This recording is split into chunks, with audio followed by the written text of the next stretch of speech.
I really hate the carpet in my house, and so I decided a couple days ago that I was going to rip it all out with no plan. And by no plan, I mean that I don't know what flooring I'm replacing it with. And so in the meantime, I thought it would be fun if I painted the concrete floors. And I initially did it in this gray and white checked pattern, and then I decided that I really hated the gray, and so we're doing a new gray. And I know this probably seems like an insane amount of work for something that's temporary, and you know what? You're not wrong. But such is life, and I didn't have anything to do this week, so this is what we're doing. So I went to Home Depot and I had my paint tinted to the color of my walls, because that is a color I've been living with and I do like it, and I actually really like how this ended up drying down. The tone in this new color is so much better than the old color. And so now I need to repaint every gray square, but that's okay because I still have white squares to paint, so we're gonna finish that up. I also thought it was really special that my dogs wanted to get involved, and so they left me these cute little footprints everywhere. I thought that was really sweet. Another really cool thing I discovered is that this delicate painter's tape is pulling up the original gray paint color that I put down, so that's really fun. Nevertheless, she persisted, and this actually took forever, but I did eventually get all of the white squares done, and I actually think it looks really good. I know that some of you were really excited about the possibility of doing like a gingham or a plaid or something, you know, with like multiple colors,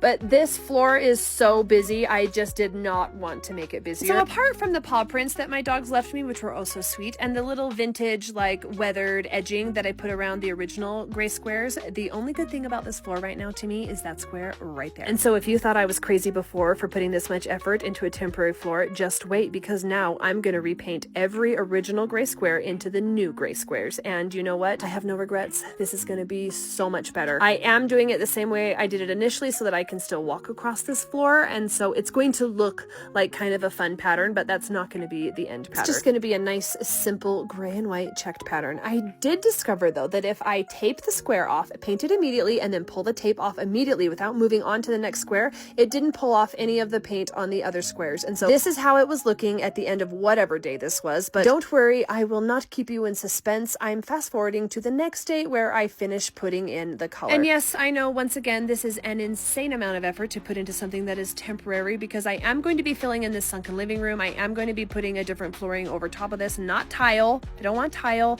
not carpet, some kind of wood floor or LVP or something like that. So I know that the amount of work I'm doing right now is ridiculous, but it's my ridiculous work to do, and I'm just thrilled to do it. And here I am in all my glory, taping off the final square, putting a really thick coat of this 1-part epoxy floor coating on, and then immediately pulling the tape up, and look at that, it didn't pull up any of the other paint colors.